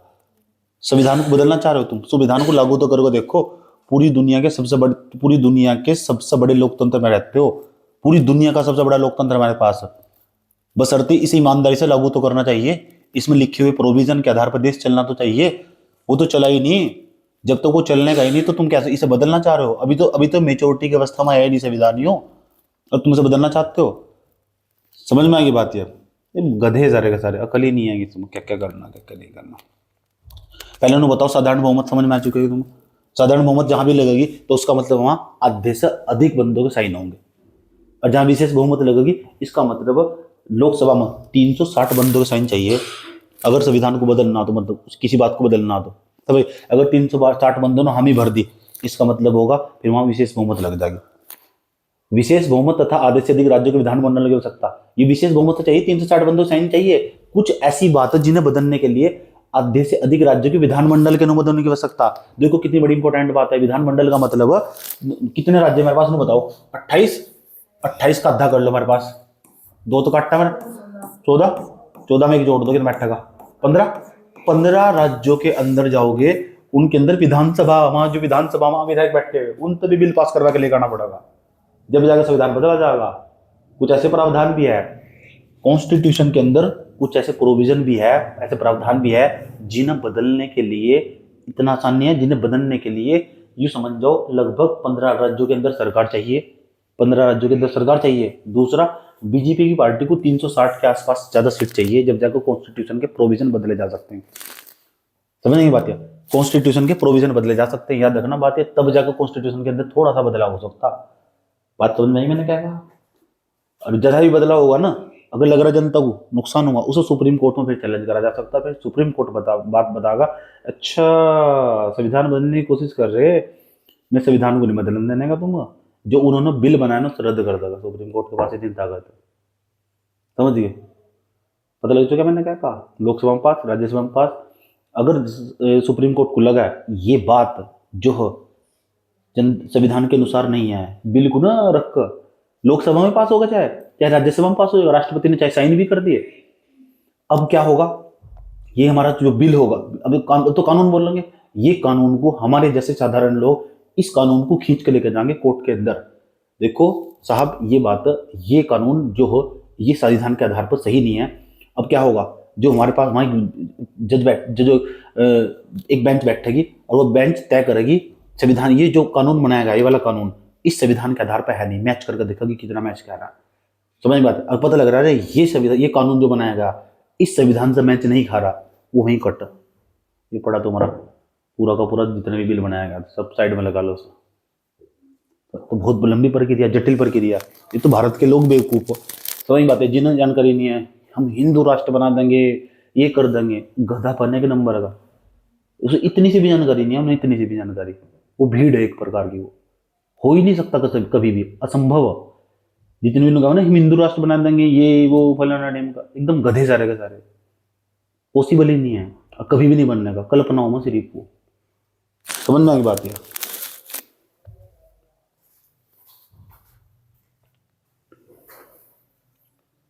समझ गए।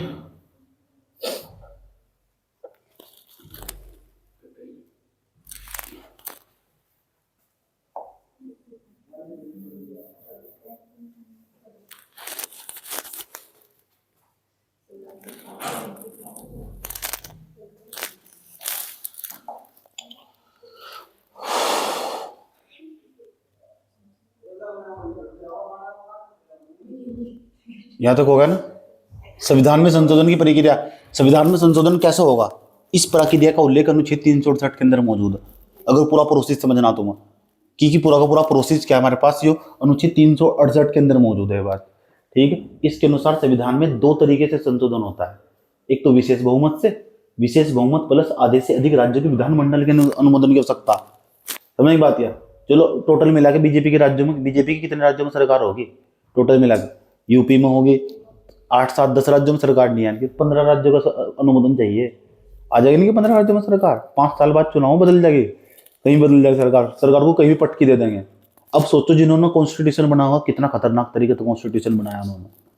समझ गए, वे लोग कौन थे जिन्होंने कॉन्स्टिट्यूशन बनाया, जरा सा भी, क्योंकि जब तक 15 राज्य संपर्क में नहीं आने तब तक संविधान में लिख रखी है बात। यह आधे से अधिक राज्य के अनुमोदन की आवश्यकता।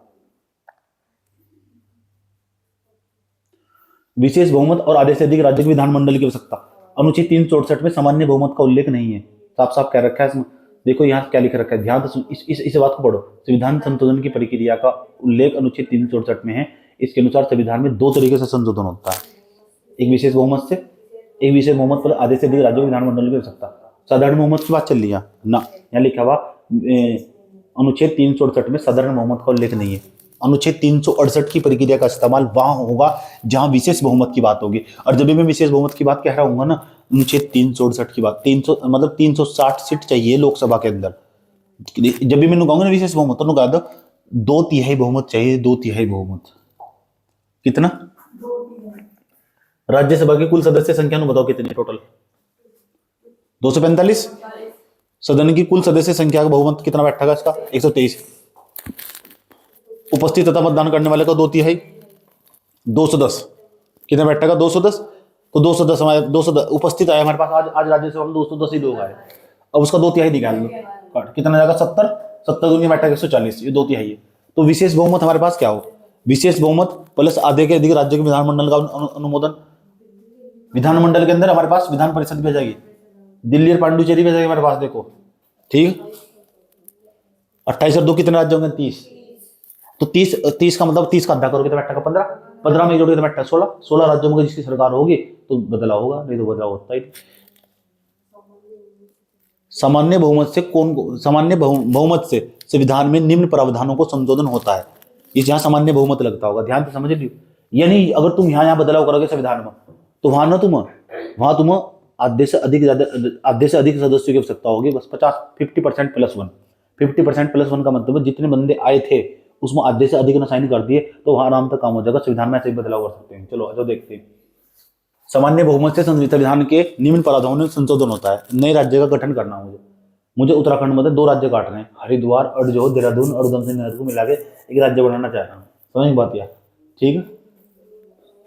उसका नाम रखूंगा सुथराखंड। सुथराखंड, हाँ ये बात है। कौन सा खंड? सुथराखंड। ठीक, मैं मान लेते हैं ऐसा। बनाना नहीं चाहिए, मैं बना रहा हूँ। बनाऊंगा तो मैं कौन सा बहुमत लगेगा? इसका मतलब मुझे क्या करना पड़ेगा, पता क्या करना पड़ेगा? लोकसभा में जाऊंगा। लोकसभा में जाने के बाद मैं कहूंगा भाई एक काम करो, आधे से ज्यादा बंदों ने उस बिल पर साइन कर दिए और राज्यसभा वाले साइन कर दिए, फिर राष्ट्रपति ने साइन कर दिया, तैयार ले मामला मेरा। क्या दिक्कत है, बन गया राज्य। तुम दिक्कत तो नहीं आने तक पता लगा कौन सा बहुमत लगा है? सामान्य बहुमत पता लगा कि बिल पास होगा। राज्य की सीमा में परिवर्तन करना हो, मैं चाह रहा हूँ उत्तराखंड की सीमा बढ़कर जो सहारनपुर भी उत्तराखंड में आ जा। मैं चाह रहा सहारनपुर भी उत्तराखंड में आ जा, तो बदलाव तो करना पड़ेगा। राज्य की सीमा में बदलाव करना चाह रहा हूँ। मैं चाह रहा नेपाल भी उत्तराखंड में आ जा, सही बात है। तो मुझे कॉपी पर लिख कर देना पड़ेगा, संसद में लेकर जाना पड़ेगा। वहां पहले लोकसभा में जाएंगे, आधे से ज्यादा बंदों ने साइन कर दिए। फिर राज्यसभा में जाएंगे, आधे से ज्यादा बंदों ने साइन कर दिए, लगी साधारण बहुमत, राष्ट्रपति ने साइन कर दिए। ले अगर नेपाल भी उसको हमारे पास सहारनपुर भी से नहीं। राज्य का नाम बदलना हो, उत्तराखंड का नाम पहले उत्तरांचल था, 1 जनवरी 2006, सही बात है। 2007 को बदल दिया गया था, पहले 6 में आया था अधिनियम, तो 2007 में बदल गया था ऑटोमेटिक। 1 जनवरी 2007 को आते आते हमारे पास जो इसका नाम उत्तराखंड होगा था। तो उत्तराखंड जब बनाया होगा, नाम बदला होगा इसका, तो परिवर्तन तो करा होगा संविधान में। जब बदलाव करा होगा, कौन सी बहुमत लगी होगी? हाँ, सामान्य बहुमत, साधारण बहुमत लगेगा, सिंपल मेजोरिटी। तो सिंपल मेजोरिटी का मतलब 50% +1 उपस्थित तथा मतदान करने वाले का आधे से अधिक। इसे छोड़ दें, दोनों काट दिए। हमारे पास संघ शासित प्रदेशों का प्रशासन, अगर संघ शासित प्रदेशों का प्रशासन बदलना हो, ये संघ शासित प्रदेश यूनियन टेरिटरीज है हमारे पास। ये तो वही बात, जैसे दिल्ली हो गया, पांडुचेरी होगा हमारे पास, अंडमान निकोबार द्वीप समूह होगा, जम्मू लद्दाख और जम्मू कश्मीर होगा, ये तो हमारे पास संघ शासित प्रदेश है, केंद्र शासित प्रदेश है। इनका अगर प्रशासन चेंज करना हो, वहां भी सामान्य बहुमत लगेगी कि वहां शासन प्रशासन कैसे होगा, वहां वहां क्या चुनाव होंगे, नहीं होंगे वहां से, और होंगे तो क्यों होंगे, इनमें कुछ भी बदलाव करना हो, क्या कौन सी बहुमत लगेगी? सामान्य बहुमत।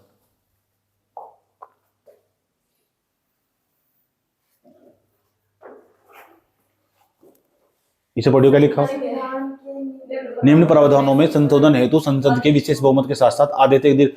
ये कौन कौन से प्रावधान है? अगर इन्हें बदलना स्टार्ट कर दो तो ठीक है। यहाँ ना संविधान हेतु संसद के लिए विशेष बहुमत के साथ साथ आधे से अधिक राज्यों के विधानमंडल के अनुमोदन हो सकता है। ये इस संविधान के कठोर प्रावधान है जो लिख रखे हैं। ये हमारे पास रिजिड प्रोविजन है, रिजिड प्रोविजन, कॉन्स्टिट्यूशन के रिजिड प्रोविजन। इन्हें चेंज करने के लिए स्पेशल मेजोरिटी चाहिए। स्पेशल मेजोरिटी का मतलब है हमारे पास विशेष बहुमत चाहिए, और दूसरे नंबर पर आधे से अधिक राज्यों की अनुमोदन की आवश्यकता, आधे से अधिक राज्यों का जो साथ चाहिए, आधे से अधिक राज्यों का। तो ये जो हमारे पास जो नीचे लिखे बने हैं, ये हमारे पास ये हमारे पास ये नम्य प्रावधान नहीं है, flexible. This is not flexible provision, this is rigid provision of our constitution, right. ये हमारे पास जो नीचे लिखे हुए ने, ये रिजिड प्रोविजन है। रिजिड का मतलब हमारे पास कठोर, कठोर प्रोविजन मतलब प्रावधान, प्रावधान का मतलब लिखी हुई बात संविधान के अंदर, समझ नहीं बात है। अभी न बदलने का प्रयास करते हैं, क्या क्या चाहिए पता लग गया है। अगर इनमें बदलाव करोगे, ये पूछा जाएगा कि कहाँ हम विशेष बहुमत रखेगा।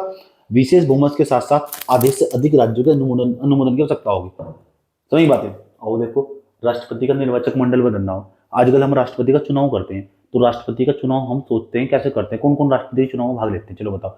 विधायक भाग लेते हैं, राज्यसभा के सदस्य, लोकसभा के सदस्य, विधान परिषद के सदस्य, सब मिलकर भाग लेते हैं राष्ट्रपति के चुनाव में, परिश्रम दिन लेते हैं। अच्छा, ये हम चाह रहे हैं कि केवल ना लोकसभा के सदस्य भाग लेने चाहिए राष्ट्रपति के चुनाव में, हम चाह रहे हैं। इस बात में मुझे बदलाव करना, संविधान में जो लिखा हुआ वो तो लिखा भाई, मैं कह रहा हूँ बदलाव करना मुझे कि राष्ट्रपति का चुनाव ना अब ये कोई नहीं चुनने का, प्रधानमंत्री जैसे कहता है वो राष्ट्रपति बनेगा। आज मैं बात एक बिल लेकर चाह रहा है, तो जितने लोकसभा में 543 बंदे हैं, तो ये तो शोर मचा देंगे, क्योंकि प्रधानमंत्री का सहनता बहुत बड़ा, तो जो चाहेगा से राष्ट्रपति बना देगा, संविधान के अनुसार चलना पड़ेगा उसे। राज्यसभा में चले जाएंगे, राज्यसभा में चले जाएंगे तो वहां भी नहीं कहेंगे ओ कौन हो तू, हम नहीं जानते तुझे, संविधान के अनुसार काम कर, संविधान में देख क्या लिखा हुआ। अरे भाई मैं बदलना चाह रहा हूँ, मैं चाहता हूँ इस बात को लेकर चाह रहा, आज के बाद जो हो संविधान में जो लिखा हुआ उसी के आधार पर उसको काटो, काटने बिल लेकर आए पूरा का पूरा। ऐसे उन्होंने पढ़ना स्टार्ट कर दिया। अगर उस बिल को पास करवाना, ऐसा हो सकता है, कब हो सकता है ऐसा? ऐसा तब हो सकता, पहली बात यहाँ लोकसभा के अंदर जो हो कम से कम 360 बंदे उस बिल पर साइन कर दे, हो जाएगा ऐसा। मोदी जी कह दिया, मोदी जी आप जो बिल लेकर आए 360 बंदों में साइन कर दो, और 360 बंदे साइन करने के नहीं, क्योंकि इनकी पार्टी में टोटल मिलाकर कितने बंदे, 290 के आसपास इस टाइम वर्तमान में, समझ में आई बात। तो 360 बंदे इनके संपर्क में चाहिए। जब तो नारा लगाते 400 पार, तार तो पार है, वही बात है। अब पल्ली तरफ चले जाओ उधर साइड में राज्यसभा में, वहां भी यूं समझ जाओ 245 का 2/3 निकाल लो, इतने बंदे साइन करेंगे। देखो कितना कठोर प्रावधान था, बदलना कितना कठिन है।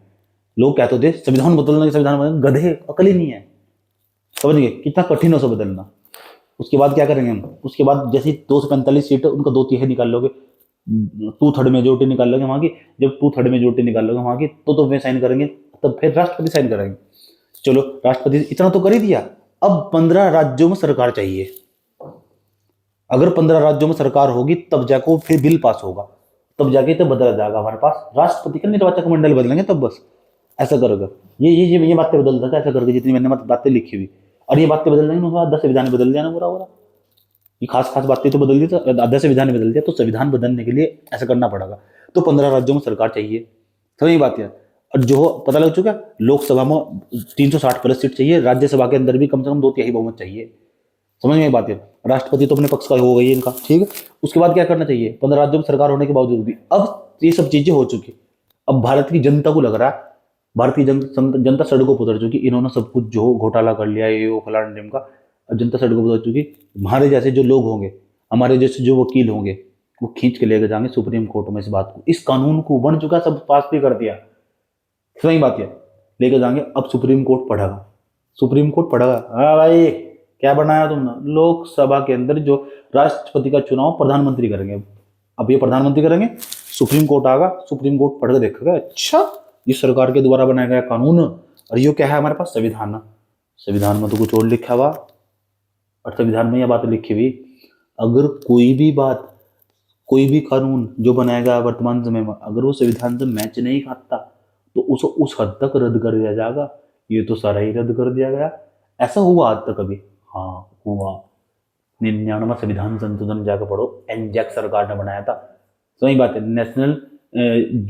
नेशनल अपॉइंटमेंट जुडिशरी कमीशन हमारे पास, न्यायिक नियुक्ति आयोग बनाया था सरकार ने, कि जजों की नियुक्ति के लिए एक आयोग बनाया था, जजों की नियुक्ति के लिए सरकार ने एक आयोग बनाया था, समझ में बात है। उसके बाद पता क्या हुआ, सरकार ने 2015 की बात बता रहा हूँ, 15 मात्र तो सरकार ने, सुप्रीम कोर्ट ने पढ़ा, उसे पढ़ने के बाद पता क्या कहा, ये पढ़ा सारा पूरा का पूरा, ले कुछ नहीं है, ठीक है, वहीं थूक दिया उनके मुंह पे ही इतनी पावर।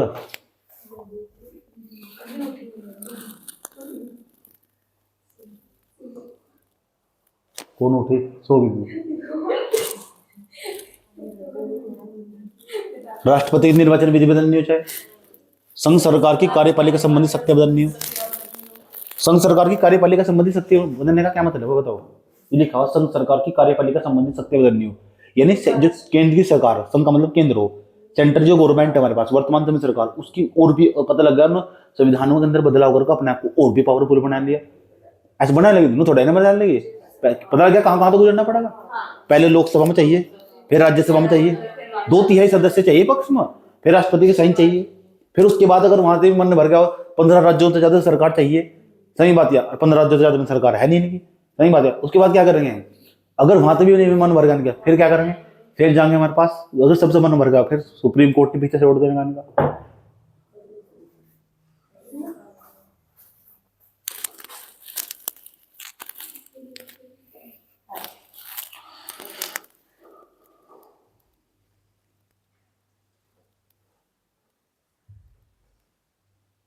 बात समझ में आई है? तो जो लोग कहते हैं कॉन्स्टिट्यूशन बदल दिया जाएगा, तो उनके मुंह पर तमाचा मार दोगे? क्यों नहीं बदला जा सकता, क्या क्या चाहिए जरा समझ लो। पहले तो लोकसभा के अंदर 2/3 मेजोरिटी चाहिए, 2/3 सदस्य पक्ष में होने चाहिए, लगभग 360 सीट होनी चाहिए, लगभग 360 सीट, उससे ज्यादा बल्कि। राज्यसभा के अंदर भी 2/3 मेजोरिटी होनी चाहिए, समझ में आया? उसके बाद राष्ट्रपति अपने पक्ष का होना चाहिए, जो कि होता ही है इनका।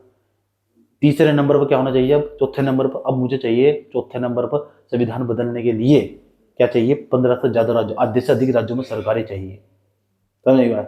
और जब वो बिल बनने के पश्चात वो कानून बन चुका, सबकी सहमति अगर हो भी गई कभी ऐसी, ऐसा वैसे मुश्किल है क्योंकि डेमोक्रेसी है हमारे पास, ये सही बात है। कहीं ना कहीं सरकारें बदलती रहती है, 5 साल में सब कुछ बदल जाता, चुनाव होते रहते हैं, समझ में आई बात मैं क्या कह रहा हूं तुम्हें?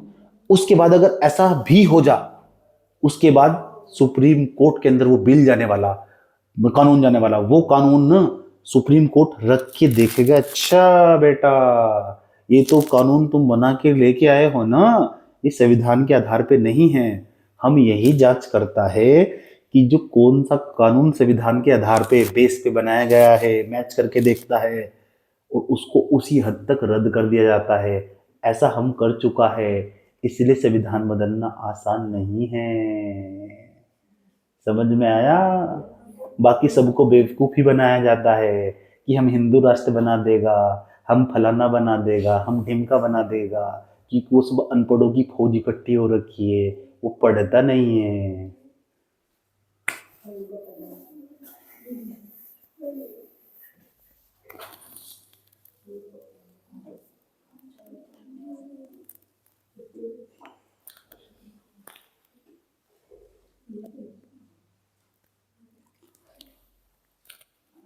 अब देखो, राज्य सरकार की कार्यपालिका संबंधी शक्ति बदलनी है, राज्य सरकार की, उसमें भी ना समझ रहे हो, देखो इतनी कठोर प्रक्रिया का अनुपालन करना पड़ेगा। उच्चतम न्यायालय और उच्च न्यायालय के हाई कोर्ट, पता लग रहा है कल सुप्रीम कोर्ट की शक्ति बदल दी उन्होंने। सही बात क्या, हाई कोर्ट की शक्ति बदल दी, 7वीं अनुसूची बदली, तो इतनी कठोर प्रक्रिया का अनुपालन करना पड़ेगा। अब बताओ संविधान बनाने वाले ने कितनी गहराई से लिखी है बातें, समझ गए? संसद में विभिन्न राज्यों का प्रतिनिधित्व, संसद में कौन कौन से राज्य कितनी सीटें जागी, अनुच्छेद 368 में ही संशोधन करना हो, इंदिरा गांधी तो इस अनुच्छेद में बदल जाता। नुगारी पहले में से अनुच्छेद भी काट दूंगी, जैसी ऐसी बातें लिखी हुई इसमें मैं बदल दूंगी, संविधान में संविधान बदल के दिखाऊंगी। और इंदिरा गांधी ने बहुत सारे संविधान में संशोधन एक साथ करे, दौड़ दौड़ दौड़ दौड़ दौड़ दौड़ दौड़ दौड़ दौड़ दौड़ दौड़ दौड़ दौड़ दौड़ दौड़। पता क्या हुआ, उसको अच्छी तरह आभास हो चुका था अब तो चुनाव जीतने वाली नहीं है। इंदिरा गांधी की बात बता रहा हूँ, तो उसने उठाकर सीधा इमरजेंसी लगा दी, बड़ी तेज निकली। समझ बात है? बाद में जाकर जो उसने उसे सलाह दी जयप्रकाश नारायण ने, कभी पढ़ना जयप्रकाश नारायण के बारे में, कि जनता अगर प्यार करोगे ना, जनता अगर प्यार करोगे ना दिल से तो तुम गले से लगा कर रखा गया। फिर उसके अंदर थोड़ा थोड़ा बदलाव आया।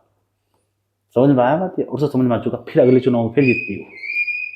समझ में बात है? उसके बाद ना फिर 1977 में मोरारजी देसाई की सरकार आ गई थी, और जब मोरारजी देसाई की सरकार आई ना, तो मोरारजी देसाई जो आदमी थे, पढ़े लिखे तेज आदमी थे, सही बात, उसकी गठबंधन की सरकार फिर गिर गई 2 साल के अंदर। फिर जो बाद में जाकर इंदिरा गांधी गांव गांव गली गली घूमती थी, जब गांव गांव गली घूमती थी, तब जाकर जनता का प्यार दोबारा मिला फिर इंदिरा गांधी को। उसे अकल आ चुकी थी कि हाँ अब ऐसा होने वाला है नहीं। समझ में आई बात है? तो राजनीति बड़ी खतरनाक चीज हो। आज के लिए हम इतना ही रखते हैं, फिर और क्या हैं, आगे बढ़ते हैं। मैं तो कल को बढ़ाएंगे, आगे देखो कल कौन सा टॉपिक चलेगा। अभी तो यही चलेगा हमारे पास, बजट पारित करना, वित्त विधेयक, धन विधेयक, सब इंपॉर्टेंट पॉइंट चल रहे हैं। मेन खत्म होने वाला, कल को खत्म हो जाएगा, हाई कोर्ट आ जाएगा फिर हमारे पास। 50 क्वेश्चन चाहिए मुझे, 50 क्वेश्चन कोडिंग डिकोडिंग के।